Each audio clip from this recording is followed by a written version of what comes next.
आज हम रामचरितमानस के उस अध्याय की परतों को खोलने जा रहे हैं जिसे अक्सर उसका हृदय कहा जाता है, सुंदरकांड। एक श्लोक है जो इसकी पूरी भावना को समेट लेता है। सुंदरे सुंदरो रामा, सुंदरे सुंदरी कथा, सुंदरे सुंदरी सीता, सुंदरे किम न सुंदरम। यानी सुंदरकांड में सब कुछ सुंदर है, लेकिन सवाल यह है कि ऐसा क्यों है। मतलब रामायण के बाकी हिस्सों में भी वीरता है, त्याग है, भक्ति है, तो फिर सुंदरकांड को ही ये विशेष दर्जा क्यों मिला? ये एक बहुत गहरा सवाल है और इसका जवाब शायद इस बात में छिपा है कि सुंदरकांड एक अकेले नायक की विजय गाथा है। ये एक भक्त की कहानी है जिसे एक असंभव सा लगने वाला मिशन सौंपा गया और उसने न सिर्फ उसे पूरा किया बल्कि उम्मीद से कहीं ज्यादा हासिल किया। ये श्री राम के युद्ध की तैयारी से पहले की एक सर्जिकल स्ट्राइक जैसी है, जहां एक ही योद्धा पूरे साम्राज्य की नींव हिला देता है। इसीलिए ये इतना प्रेरक है। ये हमें दिखाता है कि सच्ची भक्ति और आत्मविश्वास से एक व्यक्ति क्या कुछ हासिल कर सकता है। तो चलिए आज इस कहानी को सिर्फ दोहराएंगे नहीं, बल्कि इसके रणनीतिक, मनोवैज्ञानिक और आध्यात्मिक पहलुओं में उतरेंगे। शुरुआत होती है किष्किंधा कांड के अंत से, जहां पूरी वानर सेना समुद्र तट पर हताश खड़ी है। 100 योजन का विशाल समुद्र सामने है और किसी को समझ नहीं आ रहा कि इसे पार कैसे किया जाए। और यहीं पर इस अध्याय का पहला और सबसे महत्वपूर्ण मोड़ आता है। जब सब निराश है, जामवंत एक कोने में चुपचाप बैठे हनुमान जी के पास जाते हैं। वो उन्हें डांटते नहीं, उपदेश नहीं देते, वो बस उन्हें उनकी भूली हुई शक्ति याद दिलाते हैं। वो कहते हैं, का चुप सादी रहे हो बलवाना। ये पंक्ति सिर्फ हनुमान जी के लिए नहीं है, ये हम सब के लिए है।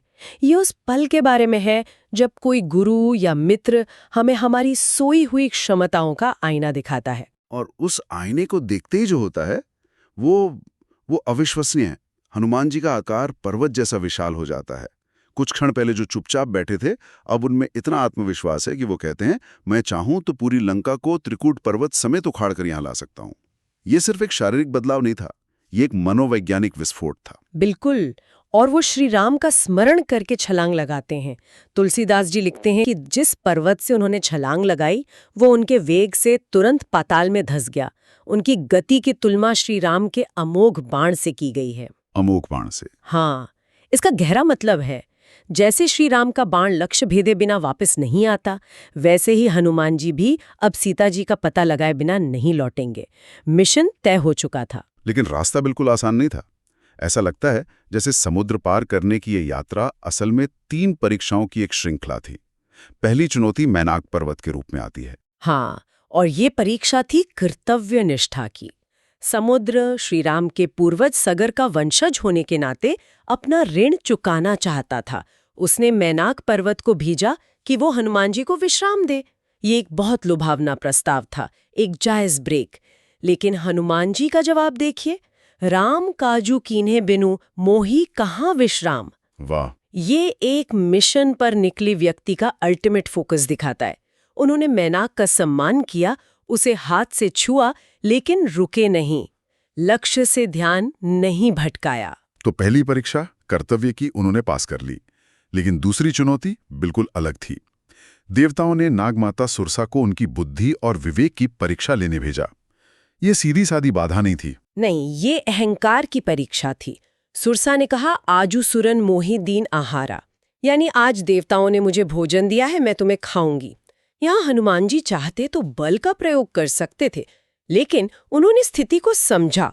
जैसे जैसे सुरसा अपना मुंह बड़ा करती गई, हनुमान जी अपना शरीर 2 गुना बड़ा करते गए। ये शक्ति का प्रदर्शन था। लेकिन जब सुरसा ने 100 योजन का मुंह फैलाया, तब हनुमान जी ने खेल बदल दिया। यही तो सबसे दिलचस्प हिस्सा है। हाँ, उन्होंने अपने विशाल शरीर का अहंकार छोड़कर तुरंत मच्छर जैसा छोटा रूप धरा और उसके मुंह में घुसकर बाहर आ गए। ये सिर्फ बल और बुद्धि का संगम नहीं है, ये हमें सिखाता है कि हर चुनौती का जवाब टकराव नहीं होता। सुरसा एक परीक्षा थी, दुश्मन नहीं। हनुमान जी ने उनका मान भी रख लिया और बिना ऊर्जा बर्बाद किए अपना लक्ष्य भी साध लिया। ये आज की डिप्लोमेसी का एक बड़ा सबक है। जीतने का मतलब हमेशा किसी को हराना नहीं होता। अद्भुत! तो कर्तव्य निष्ठा और बुद्धि दोनों की परीक्षा हो गई, लेकिन तीसरी बाधा एक छिपे हुए खतरे जैसी थी। एक राक्षसी जो पानी में परछाई पकड़कर जीवों को खा जाती थी। ये विवेक और निर्णायक क्षमता की परीक्षा थी।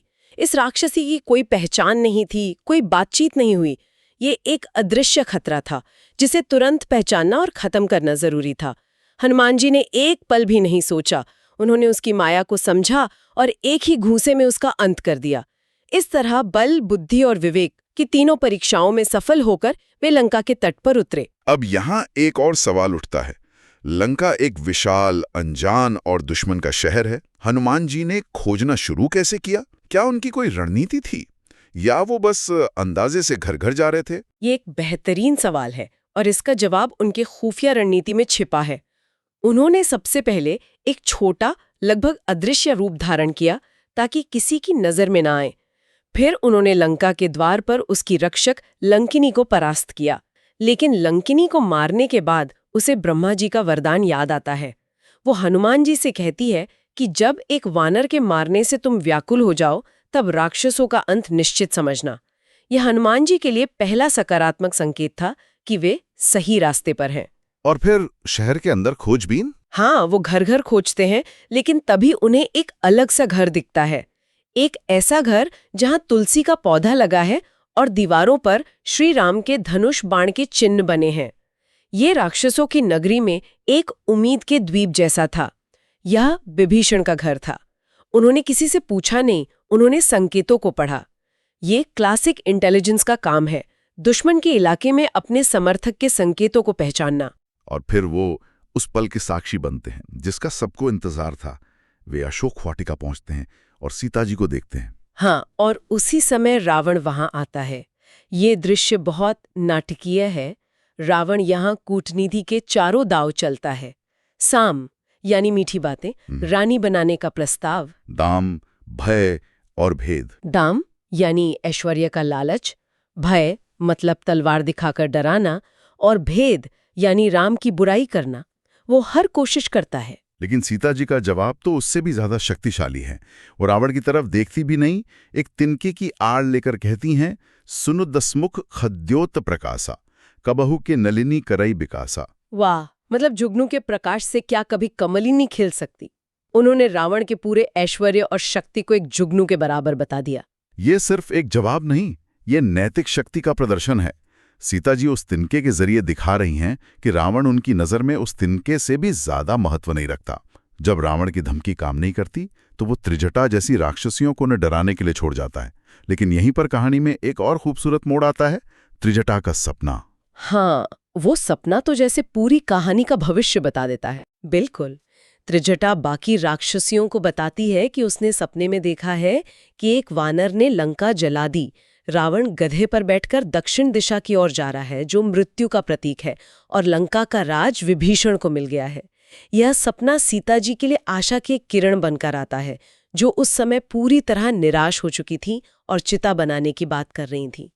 यह एक मनोवैज्ञानिक सहारा था जो ठीक सही समय पर मिला। और उसी आशा के क्षण में हनुमान जी श्रीराम की दी हुई अंगूठी नीचे गिराते हैं।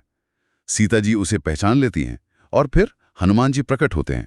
लेकिन सीता जी को पूरी तरह विश्वास दिलाने के लिए हनुमान जी अपना विशाल, सुनहरे पर्वत जैसा रूप दिखाते हैं। हाँ, ये विश्वास स्थापित करने की प्रक्रिया है।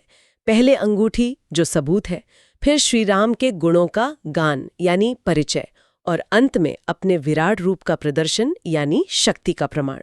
इसके बाद जब सीता जी को विश्वास हो जाता है तो हनुमान जी कहते हैं कि माँ, मैं आपको अभी ले जा सकता हूँ, पर श्रीराम की आज्ञा नहीं है। यह उनकी मर्यादा और अनुशासन को दिखाता है। और सीता जी उन्हें जो आशीर्वाद देती हैं वो शायद दुनिया का सबसे सुंदर आशीर्वाद है, अजर अमर गुणनिधि सुतहोहु। इसके बाद वो अपनी चूड़ामणि निशानी के तौर पर देती हैं। अब यहाँ पर हनुमान जी का मुख्य मिशन तो पूरा हो गया था।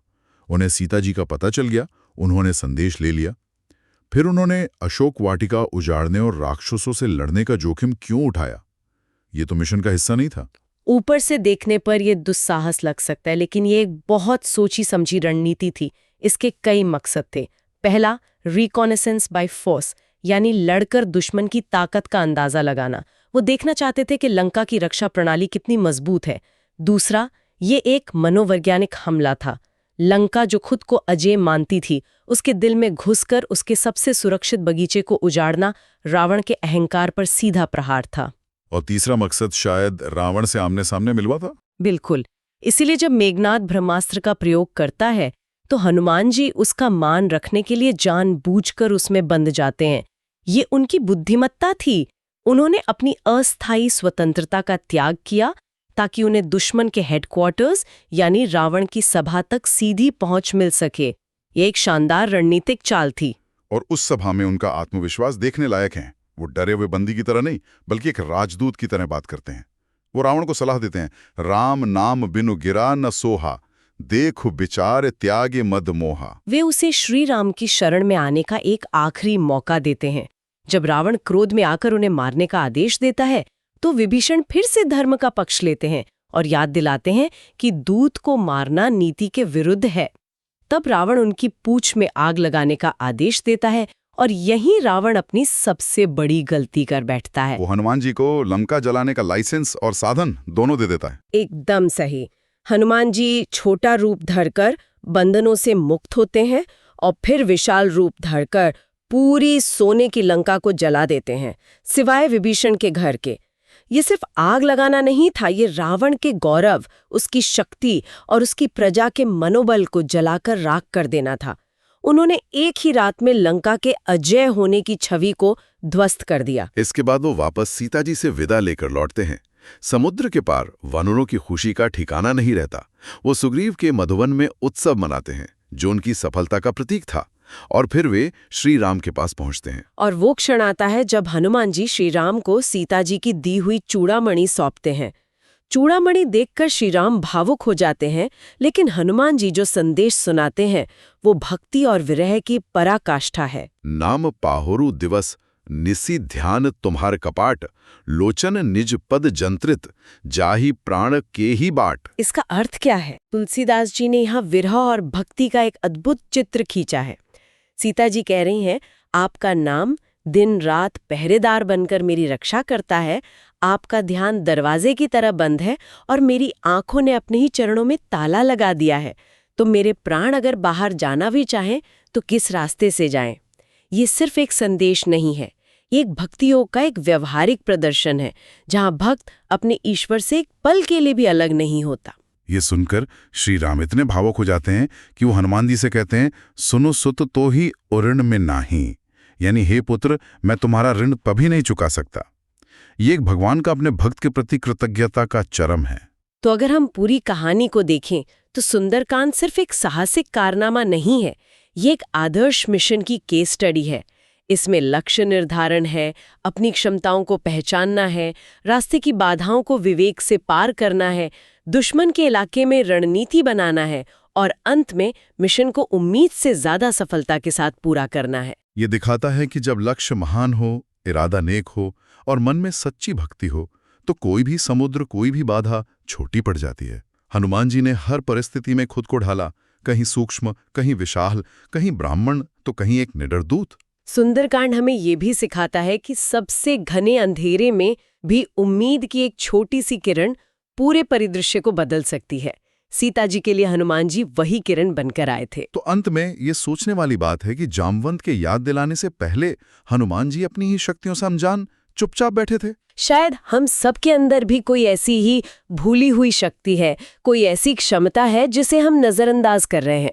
उसे बस किसी सही प्रेरणा, किसी जामवंत के एक वाक्य का इंतजार है। क्या हमने कभी खुद के भीतर झांककर उस सोए हुए हनुमान को जगाने की कोशिश की है?